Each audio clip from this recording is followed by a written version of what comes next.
Welcome inside Appalachia. I'm Mason Adams. Our Common Nature is a new podcast from WNYC. It features cellist Yo-Yo Ma and producer Ana Gonzalez as they explore America and talk to folks like West Virginia coal miners. I want to actually ask you, as a stranger, I'm so overwhelmed with a sense of appreciation and gratitude for what you have done. It's important to unite all of us because you've united us once before in what you've done. So what would you like us to take away? This week, we follow Yo-Yo and his team as they venture into Appalachia. And we talk with Gonzalez about meeting people where they are. It was a challenge everywhere, and it was part of the excitement of working on this project was to get to know places through the people first. I just came in super open, and luckily that's exactly how Yo-Yo operates too. Those stories and more this week inside Appalachia. The following is an Encore episode. Welcome inside Appalachia. I'm Mason Adams. We're doing something a little different this week. We're sharing a new podcast from our friends at WNYC. It's called Our Common Nature. It features cellist Yo-Yo Ma, who you probably know best from his rendition of Bach's Cello Suite No. 1 in G major.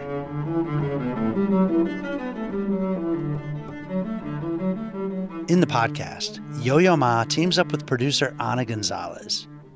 They travel around the country, meeting people and hearing their stories and music. They visit parts of Appalachia, including West Virginia and the Smokies. We're excited to share an excerpt from their travels. But before we get to that, I spoke with Ana Gonzalez about what she and Yo-Yo had in mind for these trips and what they learned along the way. Ana Gonzalez, thank you so much for coming on Inside Appalachia to speak with us. Thanks for having me. I'm excited to be here. So I have heard from DJs, musicians, and music enthusiasts about Yo-Yo Ma's passion for local music.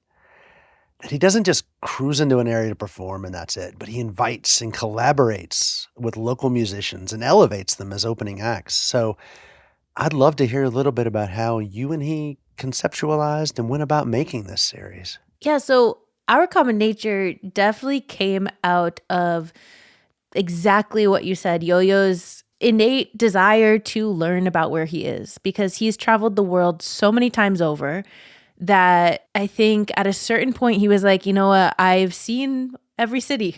I have been in every concert hall. I've met so many wonderful professional musicians, but what about outside of the concert hall? What about outside of the urban areas? What else is happening? Because musicians are everywhere and culture is everywhere. So Our Common Nature really came out of the pandemic because it gave him time to think more deeply. Touring stopped. People were not allowed to go to concerts and see symphonies. There's this really great moment that didn't make it into the series at all, but Yo-Yo played on a dairy farm nearby his home in Massachusetts in the mountains with his friend and collaborator, Emmanuel Axe. He's a very famous classical pianist. And they played just a duet for the workers there. And then the cows came over and started mooing. And it was just this moment where he was like, wait, we could do this. Like I could take my cello outside, find places that feel like this. It was really guided by places that have stuck out to him in his career, but also his travels and places that he's never been and wanted to learn more about. And he has an amazing team behind him. So it wasn't like I came and was like, hey, Yo-Yo, you want to travel around the US with me? It was, he was already doing this and they wanted to document some of these very intimate moments that otherwise people would not have access to. And they wanted to bring in a radio producer, a podcast producer, and just see what happens. And I was lucky enough to be that person. So as someone who's known and lived a near lifetime in Appalachia, these episodes set in the mountains just feel note perfect. Like y'all nailed everything. They're thoughtful, they're inclusive, and you all bring up fraught, complicated issues, but you handle them with nuance and just this deft touch. So how did you approach reporting on the ground, and how in turn did that reporting shape the constructions of the episodes themselves? Thank you so much. That means a lot. As a New Englander, my family's like Puerto Rican and New Yorkie, and so I was like, I hope I do right by everyone we're talking to. As a journalist or podcast producer, whatever you want to call what I do, my job is to come in knowing I know nothing about what's happening. You could do some prep work, you can look stuff up, but knowing truly that I am there to learn and coming in with open eyes and being completely present with whoever's around me, also the landscapes that are around me. Because even if you grew up somewhere, you can't grow up everywhere, right? So going into all of these different places we go throughout the series, it's Appalachia, but it's also Hawaii and Alaska and the coast of Maine. And these are places that one person cannot grow up in all these places very deeply. So it was a challenge everywhere. And it was part of the excitement of working on this project was to get to know places through the people first. And so I just came in super open. And luckily, that's exactly how Yo-Yo operates too. He says in the series, he's a human being first, a musician second, and a cellist third. And we come in both, him with his cello and me with my microphone, and not saying what we do is similar at all in the the prestige of it, but certainly in the approach of I am a newcomer, I'm a stranger, I know what I know, but I don't know what you know. What do you know? And just seeing what happens. And so that is how we approached going to these places. And then when it came back and it came time to actually write these episodes, it's the team that we assembled. It's not just me. It's not just Yo-Yo. There's amazing producers. We have cultural consultants that we brought in from different places. And there's a whole slew of people who listen to drafts, give input, have different perspectives. And that to me is where the hardest part of every series is, but also the most important part because they fill in whatever blind spots I have, my producer has, my editor has. We all work together to create something that feels true to the experience and to the people that we were fortunate enough to talk to. Let's listen to some of this episode from the Smokies from Our Common Nature.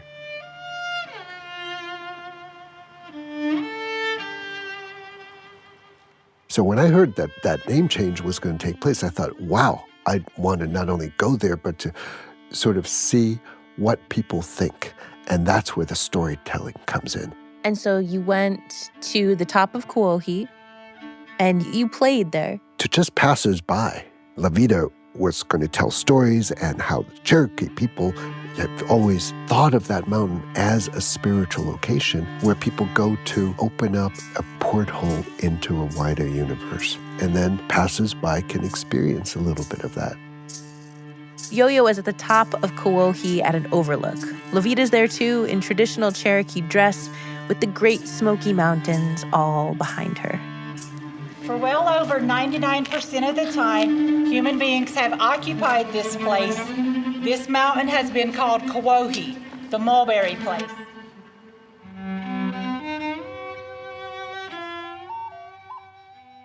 As someone who has immersed yourself in the making of the series, what have you learned? And I mean that in the broad way. I'm especially interested in what you learned about Appalachia, but also what have you learned about the country? What have you learned about yourself by making Our Common Nature? This whole series was at a very crucial time in my life where I turned 30 during the series. I'm now 32. It was a substantial chunk of my life in growing up and finding myself a little bit more. It was a spiritual journey. We call it a musical journey, but more than anything, it was a spiritual journey. So the first thing that I learned was how big this country really is. I mean, I'd done some traveling. I've taken flights, right? But the places we're going are places you cannot fly to. You have to fly to a place, then fly to another place, and then take a car, and then sometimes take a boat, and sometimes take a train. So that was just very eye-opening. Big in land, but big in experience and cultures and accents and belief systems. I think a lot of times what we see in mainstream media is the American identity, American religion, American politics, and that is just simply not how it plays out in most people's daily lives. In Appalachia, I was able to go to many places throughout Appalachia that identify as Appalachian. We were throughout West Virginia. We were in North Carolina. We were in Tennessee, even parts of Kentucky. Like, these are places that have similar roots and similar identities within the umbrella of Appalachia. And that is something I was just not familiar with at all. Again, I grew up in New England. My mom's from Long Island and my dad's from Puerto Rico. So like, I didn't know about these histories. And just the similarities between my experience and an Appalachian experience. I remember going to West Virginia and just being like, is it really hot here? Just like dumb questions like that. And they're like, I mean, in the summers, but then it gets real cold in the winters up and down. And I was like, oh, it's the same. Just like silly things like that, but then more deep things. Like talking with Crystal Good. She runs Black by God, the West Virginian. It's a local Black newspaper. Hearing about Black histories in West Virginia, Black coal mining histories, you don't get taught them in a public school education, especially outside of the region. It was a transformative experience for me. It made me feel bigger. It expanded the truth of what I think about this country and what I think about myself and like what's possible in my life and in my work. After doing this series, is there anything you'd like to reflect back to our listeners or to tell people in Appalachia about what you learned?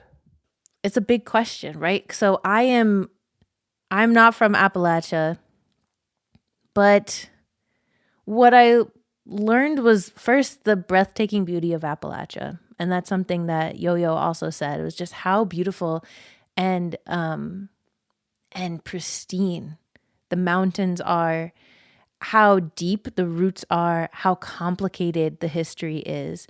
I think I would like to just empower people to tell their own stories because there are millions and millions of experiences that take place in Appalachia and the Smoky Mountains.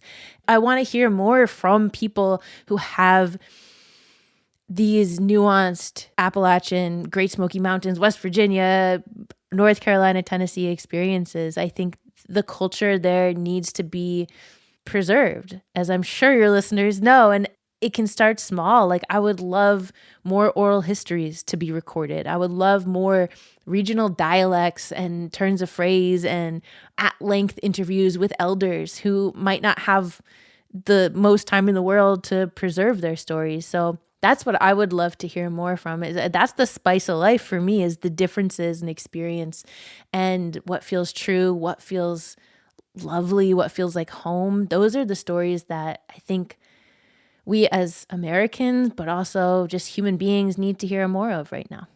I love that. I love hearing that. Do you have any stories about something that maybe didn't make the final cut, but that stuck with you as a human being? I mean, there's so many moments I didn't talk about, like eating Cherokee food in sacred Cherokee sites made by elders, things I couldn't record because I wasn't allowed to, learning about so many spiritual practices that exist in the mountains from different people. But there was this one moment that really encapsulates like why this whole series feels so important to put out.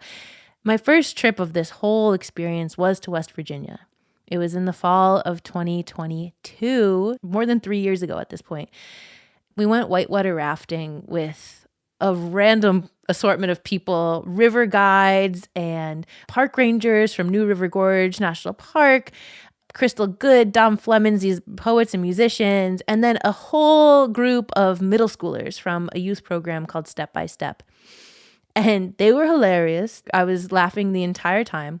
They were a lot. They were rowdy. Middle schoolers are notorious for being this way, right?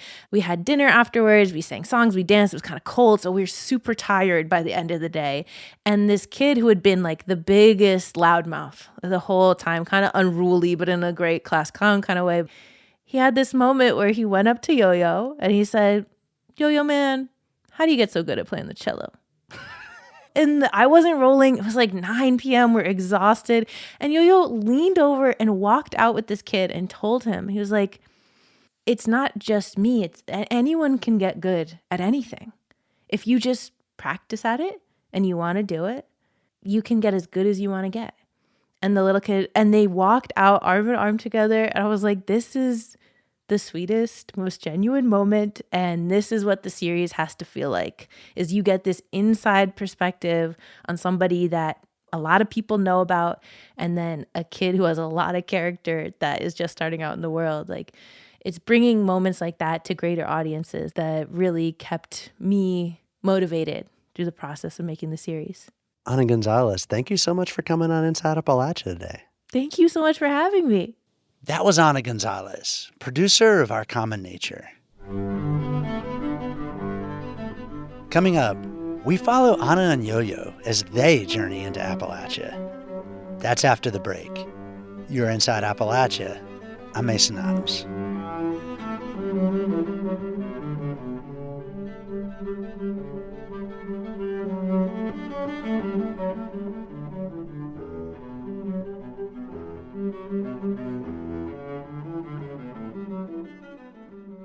Support for Inside Appalachia is provided by the Charleston, West Virginia Convention and Visitors Bureau, Charleston WV, where scenic trails and on-the-water adventure meet cultural experiences in the capital city of West Virginia. Your adventure begins here at charlestonwv.com. Support for Inside Appalachia is provided by Festival Charleston, returning May 22nd through the 31st, turning a city into a work of art, presenting 10 days of music, dance, theater, and visual art, offering cruises on the River Queen and the new Festival Family Cookout on Memorial Day. Full schedule available at festivalcharleston.com.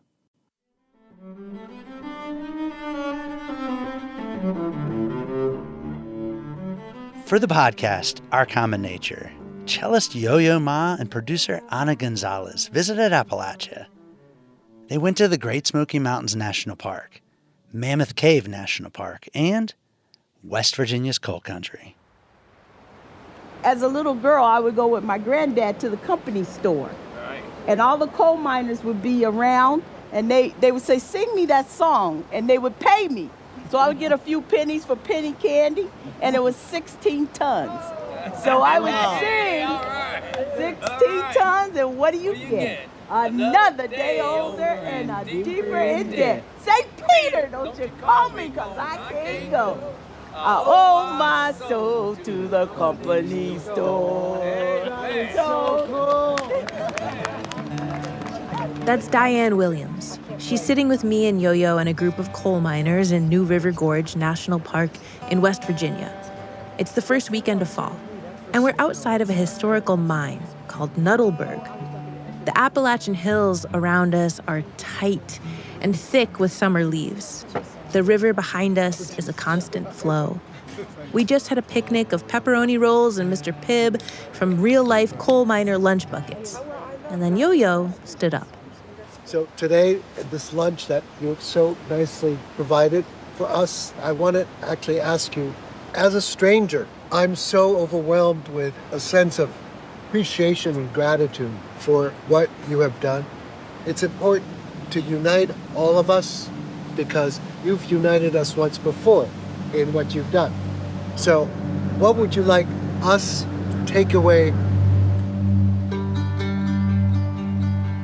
Coal has formed the lives of so many West Virginians. It's formed this country, really. But there's a dark irony to coal. St. Peter, don't you call me, 'cause I can't go. You hear it in that song, 16 Tons. I owe my soul to the company store. And that irony makes it hard to get to know coal if you're an outsider. Especially today, as coal faces another challenge. The industry, especially in West Virginia, is shrinking. Coal is changing, but the culture of it is still there in these Appalachian towns. So, in this episode, we dig into the music and the stories of West Virginians whose lives are defined by coal, to see what keeps people holding on to this place, and the black fossil falling out of its hills. Hi, I'm Ana Gonzalez, and this is Our Common Nature, a musical journey with Yo-Yo Ma through this complicated country to help us all find that connection to nature that so many of us are missing. We climb mountains, play music, drive dirt roads, recite poetry, traverse rivers and oceans, and even our own brains, all to figure out how to better live on our planet. Together. Can I get you to do the classic intro? Who are you and what do you do? I'm Yo-Yo Ma, and I play the cello. Always great to see you. Always great to see you. Yeah, thanks for Isn't coming it on this weird way. that we have a podcast together? I know, it's fantastic. Yo-Yo and I traveled deep into the heart of West Virginia because it's a place we both don't know very well. And this trip, winding through Appalachian mountain towns, was a way to learn more about this place that holds so much of our country's history and identity. I was struck by the immense beauty of the landscape and the rivers, the mountains, and how extraordinarily kind the people we met were. I lost all my money but a $2 bill. I'm on my long journey home. Back on that riverbank in New River Gorge by the old mine, we're here with a bunch of people whose lives have been touched by coal. Miners, of course, but also a poet and some musicians. We want to get to know this place, so we start on some common ground. Coal miners is gospel music, country music. Oh, lovely. Kathy Mattea. Oh, yeah. Kathy Mattea, he said. She's a West Virginian singer-songwriter, and she's here too. Well, they're my people. I mean, they just are. Both of Kathy's grandfathers worked in West Virginia mines. My grandfather mined a 30-inch seam of coal. He did it with a pick and would pick sideways into the coal and work his way in. And my grandmother would sew leather patches onto the backs of the top of his shirt so that when he wedged himself in against the ceiling, it wouldn't wear through his shirts. Kathy grew up hearing stories like this from everyone in her family. They'd all gather in one of her grandparents' homes and tell stories and play music. That's where Kathy started playing guitar. Her parents would get her to perform, and this was around the 1970s when a new song was taking over West Virginia radio. How many times would you estimate you've played Country Roads in your lifetime? Hundreds and hundreds and hundreds. Almost heaven, West Virginia, the Ridge Mountains, Shenandoah River. Y'all have to sing with me though, because that's the whole point, Life is old. Take Me Home, Country Roads is quintessential Americana music. People all over the world know it. And in West Virginia, this song is the song. West Virginia University football games, high school graduations, weddings. It is so nostalgic for this version of West Virginia that feels good. And it's absolutely beautiful. But it's not really true. Because all the specific locations they mention are in Virginia. Blue Ridge Mountains, Shenandoah River, those are Virginia landmarks. And while the mountains and the river both technically travel into West Virginia, it's the most eastern side, and the song is just clearly not written for West Virginia. Kathy said that the songwriters had never even been to West Virginia when they wrote the lyrics. They were singer-songwriters in Washington, D.C., who started naming pretty landmarks in that general area. One of them was even thinking about his home in Massachusetts, but they decided to use West Virginia because it sounded really nice. The people who wrote it didn't know. But, where else are you going to find a song that's coming out of all the dashboards of all the radios and all the cars in the country that screams, West Virginia, Mountain Mama, take me home. Start the tag. Take me home, down country road.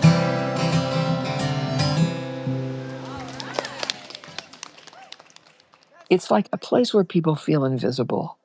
And so to have that celebratory song that's proclaiming our existence and that yearning to be there is profound for people who are from there. And we might be on completely different sides of the political spectrum and the social spectrum and all those things, but we can sing Country Roads together. So this song that the whole world thinks of as representing West Virginia actually doesn't, at least not like literally. And as we sit along the riverbank, a coal miner named Dorsal brings up another musician that he thinks represents West Virginia. Bill Withers, he's from here. Bill Withers, like, ain't no sunshine when she's gone. Just the two of us. Bill Withers, he grew up in a coal mining town in West Virginia. Yeah. Slab Fort. Yeah. Lean on me. He told me, but he wrote Lean on Me about living in the coal camp.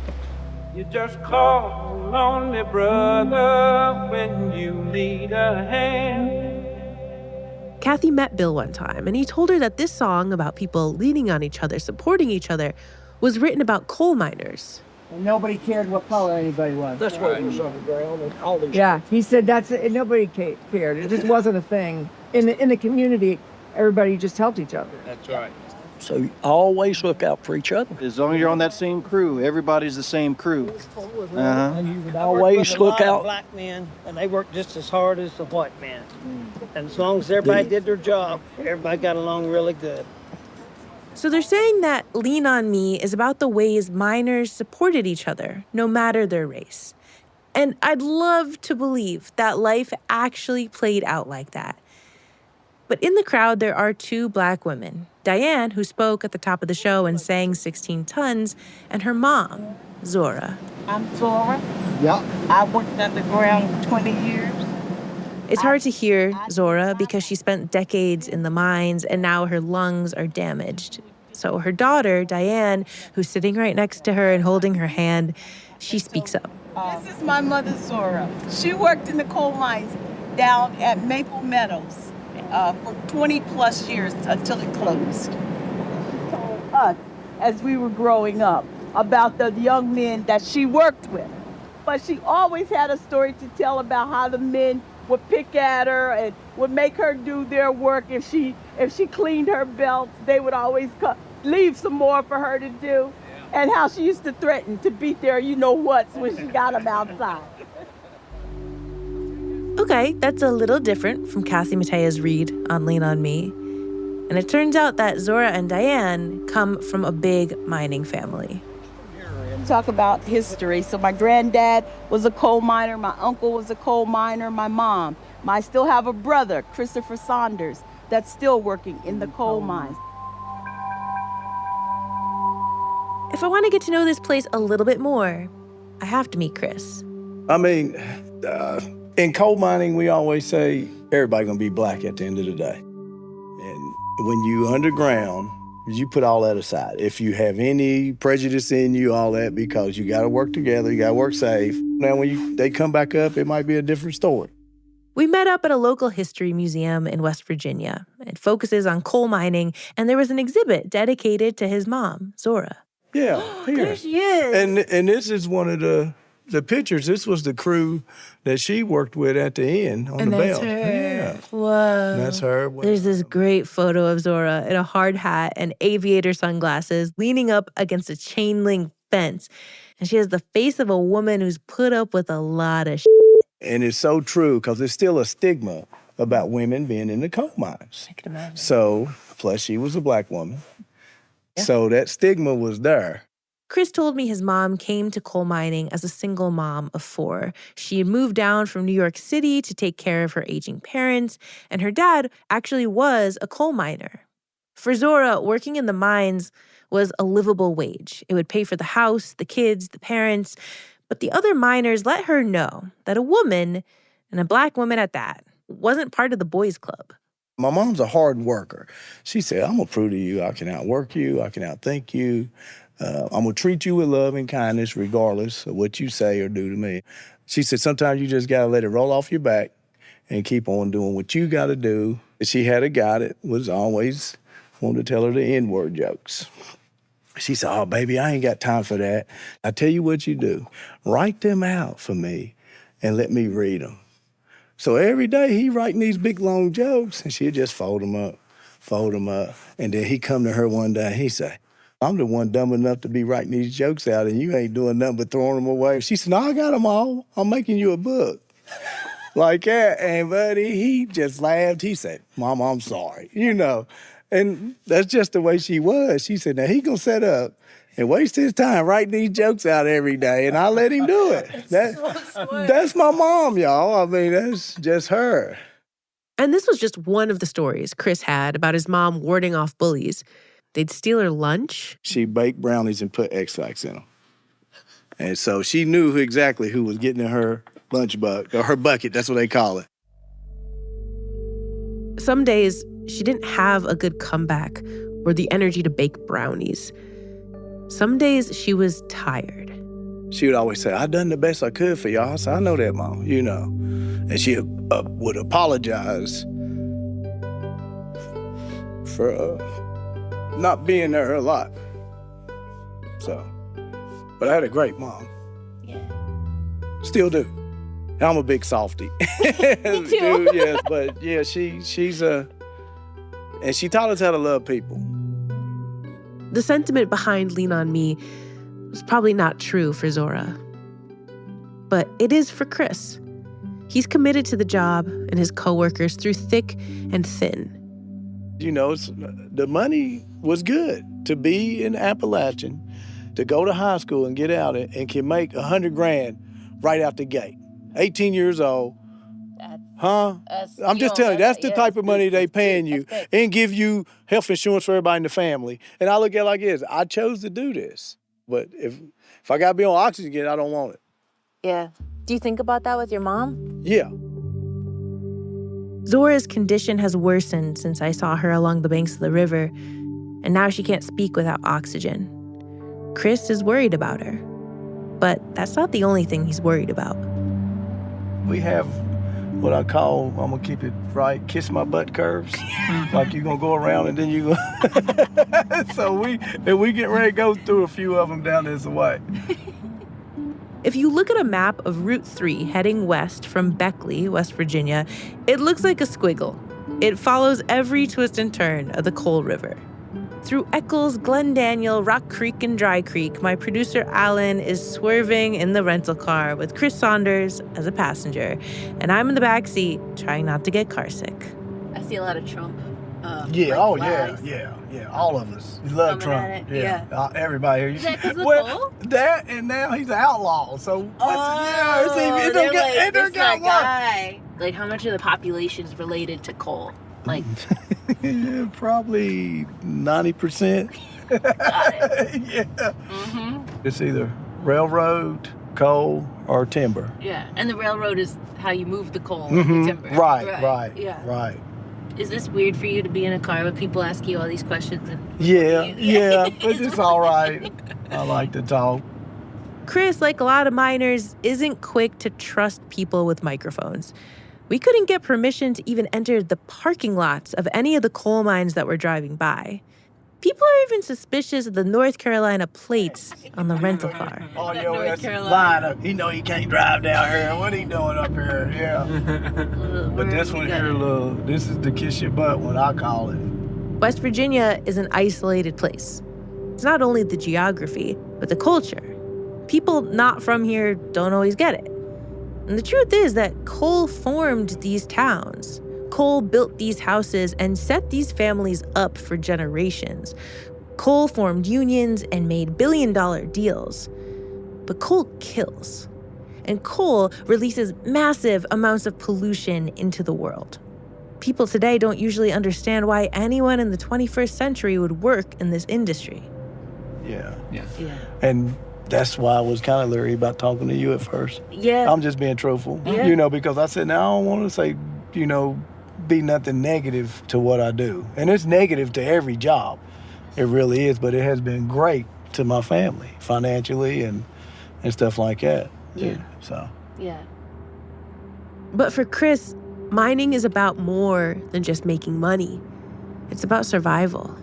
In the 80s and stuff, I got into the drug trade and got on some stuff I had no business doing, And then I started going to church in 93 is the year I went into mines. That was just a prayer. I was like, well, God, here I am now. I need to provide for my family. The street life ain't gonna get it, And God opened doors. I wanted to follow in my mom's footsteps.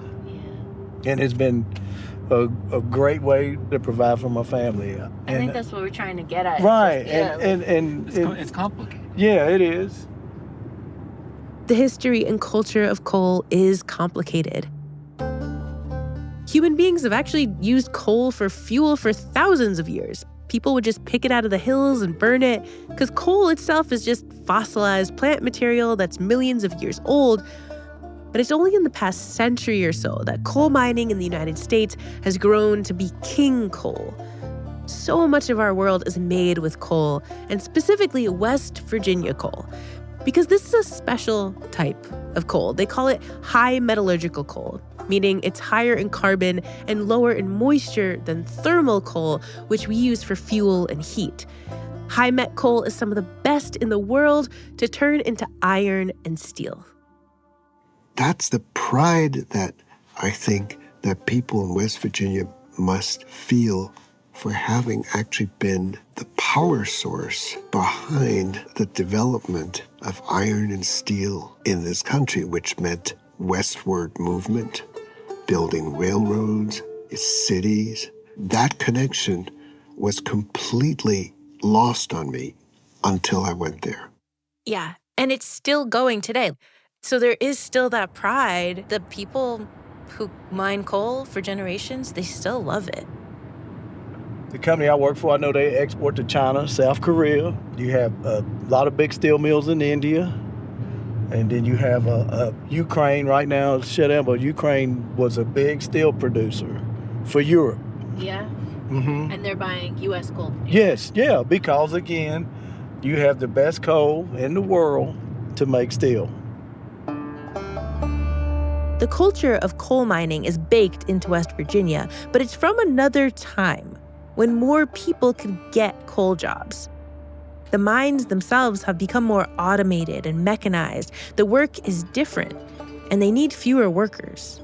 Even though coal is still being used to make everything from electric cars to solar panels and housing, as we drive deeper down Route 3, the towns get smaller. We see abandoned company stores and downtown ghostlands. This was the old grade school. All right, during the explosion, they were lined up from there on both sides of the road. He's talking about TV reporters from CNN and other outlets. Yep, all the way down. All the way down here. Yeah, that's where I had to drive through them every day. They would start right there. And now we've reached our destination. Now look on top of the hill right here. And you see where the tube went in? That's the coal seam right there. We pull off the road and park on the gravel beneath a long metal tube connecting one mountain to another. It's the conveyor belt that transported coal between mining operations. I don't know if you can see the black on top of the hill. Then you usually have other seams below it. But that's the eagle seam that we mined. Seams are layers in the earth where the coal is. It's where the mines are set up to extract the coal. And until I saw this, I didn't really understand how modern coal mining worked. I thought it was still like Kathy's grandfathers described, 30 inches tall and picked out with hand tools. But this mine, the Upper Big Branch mine, is a colossal compound in the hills. Upper Big Branch used to be one of West Virginia's largest coal producers. It was owned by Massey Energy, a huge name in coal for decades. And even as there were more safety regulations placed on mining, Massey was consistently cited and fined for not following them. The heavy machinery used today to dig into coal seams brings up more and more coal dust, which, suspended in air, is explosive. In a perfect world, coal dust is blown out of the mines with giant ventilation systems. But nothing is perfect. On April 5th, 2010, a little after 3 p.m., one of the teams at Upper Big Branch burrowed into a pocket of methane gas that exploded and ignited the unventilated coal dust. I was underground. I was a section boss that evening. And it was just a crazy evening outside. You could see this storm coming in. And we was doing our safety meeting about the time the explosion hit. I heard Everett telling Leon, it's bad. I said, Leon, what's going on? He said, been an explosion. He said 32 people could be dead or trapped. He said, don't say nothing yet. I don't want to cause panic. But the news got out. And see, they actually suffocated. Everything pulls out of the air, and they was all like packed in there, like instantly you done dropped down to 15, 16% oxygen. These are friends of yours? Yeah. Yeah, lost a lot of friends. Yeah. Knew every one of them. I'm sorry about that. Yeah, 29 people that day. Chris has led us to a makeshift monument. 29 hard hats sit on 29 crosses. Family and friends have placed Christmas trees and lunch pails, necklaces, bottles of liquor, next to the names of their loved ones killed in the explosion. I actually worked with Joel, Robert Clark, Steve Hara, we called him Head, Maynard, Willingham, Persinger, and Spanky. Me and Spanky was close. Only 2 people lived, Mousy, but his mind went, I guess the lack of oxygen. Then another boy named Bennett, he doing fine. He was younger. Like losing this many people, was that fear ever there when you went into it? Yeah. Oh yeah, after this, yeah. Yeah. But Yeah. before this, did you ever think this was possible? No, you don't. I don't know. You like I say, you get complacent. You never think about no disasters like this. The Upper Big Branch explosion was the worst mine disaster in the United States in 40 years. In its aftermath, the families of the miners who died were thrust into the headlines of national news cycles. Meanwhile, they had 29 funerals to plan and attend, and 29 families had to face a new reality and begin rebuilding their lives. The surviving miners, like Chris, had to show up for work the very next day. Why didn't we just take at least a day? Yeah. For respect. At that time, as far as, I guess, in the corporate mind, well, we don't want to admit that we done nothing wrong. Buddy, you already in this now. You might as well just shut down, regroup. Yeah. 29 people dead, regardless who wrong. Let's show some type of respect, and that always bothered me. It still bothers me, because if I was the CEO of a company, that's what we'd have done. Regardless of who wrong, who right, what happened, we gonna hash that out later. These people that lost friends, family, regardless, let's show some kind of compassion. Chris never speaks too harshly about his employer. He's careful to toe the line. His life, his livelihood, his identity as a coal miner would all be at risk. But Crystal Good can speak up. The poem came, but it came, what you know about black diamonds, black diamonds, black diamonds. Hey, hey, hey, hey. For like 2 years. What you know about black diamonds, black diamonds. So I just walk around the house singing just that, right? Crystal is a writer, an activist, and a West Virginian who watched the news of Upper Big Branch as it played out on TV. Black diamonds form on days like April 5th, 2010, the day that started just like all the other days just like all the days, the hundreds of days that the earth fell in on miners, trapping them underground with nothing but their prayers. This time on April 5th, 2010, 29 men died in what they call a mine disaster. Others. So much of the Upper Big Branch was like national news organizations seeing black people on the news and being like, wait a minute, black coal miners? Like, this country doesn't even know about the history, the labor of black men in West Virginia and the families, The injustice of it all stuck with her. West Virginia, a place where people feel invisible on a national platform for a disaster. She watched some Massey executives pay fines and go to jail, and she talked to the widows of miners who never got a chance to tell their side of the story. When every coal miner's wife sheds a tear, there comes the pressure. Compacted, compacted, compacted, and every This is her performing the poem next to the New River. Industrial homicide, homicide, homicide, dead, 29 miners. Black diamonds, in pages where black ink fades until somebody digs, and some brave heart will always hear the call and dig deep inside the earth so that millions and millions of years from now, they will hold up and marvel at our diamonds and wonder at their priceless, priceless love, formed by the pressure, and the salt of her tears. Crystal has performed this poem on the steps of the West Virginia Capitol. She's performed it on stage and among people, and whenever she performs it, people cry. The biggest thing I've learned about West Virginia is just how much coal seeped out of these hills and into people's lives. Everyone has a story about how coal has either enriched their lives or taken from them. And a lot of the time, it's a mixture of both. Crystal knows that as a writer and a poet, she has almost the responsibility to articulate those complex emotions that people aren't always able to express themselves. And part of that responsibility comes from, yes, identifying as an artist, but the other part comes from identifying as Black in Appalachia. West Virginia is 3% Black. It's survival. Tell me how you're going to survive in a coal mine talking about, Black power and, the police. And, so I think people have to survive here, right? Like Zora and like Chris, there are days where it's harder for Crystal to find the energy to survive here. Like the day that she woke up to find that a coal company had poisoned her water supply. And it stunk, the whole air, everything smelled like licorice. Ugh, I can't even eat licorice to this day. It makes me sick just even thinking about it.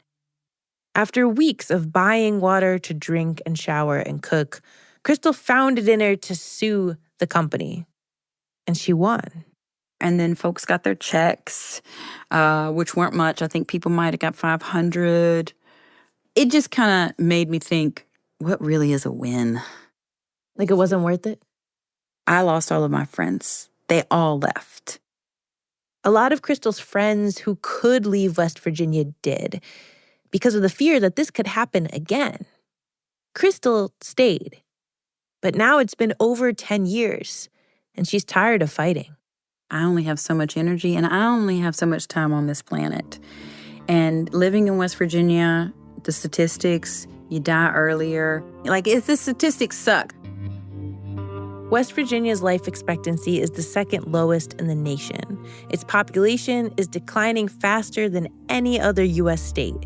That's because of new epidemics like drugs, but also old ones like poverty and the pollution from coal. If Chris Saunders and Crystal Good met, they probably would disagree on some core things, but they're also both part of that 3% of Black West Virginians who have chosen to stay in this place, despite the statistics, the disasters, and the daily grind of finding a way through. Because outside of all of that, West Virginia is more than coal. And that's where Crystal finds her strength. The coal barons are going to coal baron. But maybe the coal barons couldn't coal baron so hard if we actually kind of built our everyday lives and our school systems and our nursing homes and everything, with nature in mind. And I have no idea how to do this or what I'm talking about. But what I can do is take another group of kids down the New River next year and the next year and the next year. Absolutely. The natural world is all energy. It's the transfer of energy, and life takes place. That's the miracle. I asked Yo-Yo about how he finds the energy to keep going in his life. When the days feel long, where does he go in the world or in his mind to get through and still perform and be Yo-Yo Ma for the world? I spend the summers in the Berkshire Mountains. There's a stream. The sound of a rustling brook is maybe one of the most beautiful sounds in the world. And you could see the stars. I saw birds, some blue jays, there was a cardinal. I was listening to the chirping, the tweeting, and it was the most beautiful music in the world. So I carry this memory. It stays there. That will help me get through what I need to get through. I think about really the whole cycle of living. It's inseparable that we are part of this world. We are part of nature. We are part of the stars. We are part of the earth. And I used to not think that, but I now do think that more and more.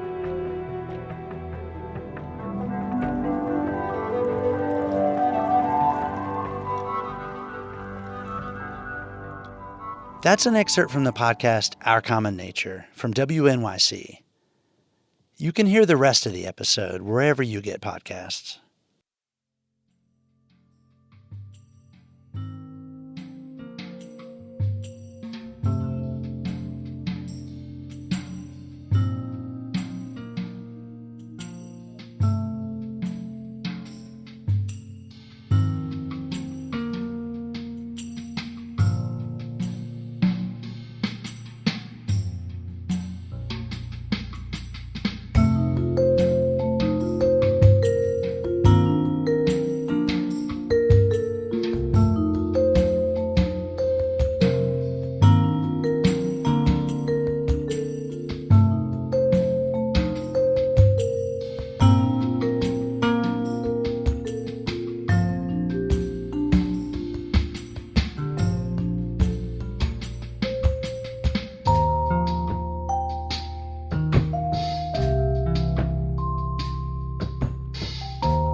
Till next time, thanks for joining us as we journey throughout Appalachia. Our theme music is by Matt Jackford. Other music this week was provided by Yo-Yo Ma and Blue Dot Sessions. Special thanks this week to WNYC for sharing their podcast with us. Bill Lynch is our producer. Abby Neff is our associate producer. Our executive producer is Eric Douglas. Kelly Libby is our editor. Our audio mixer is Patrick Stevens. You can find us on Instagram @inappalachia. You can also send us an email to insideappalachia@wvpublic.org. Visit wvpublic.org/insideappalachia to subscribe to our newsletter and stream all of our stories. Or look for Inside Appalachia on your favorite podcast app. Inside Appalachia is a production of West Virginia Public Broadcasting.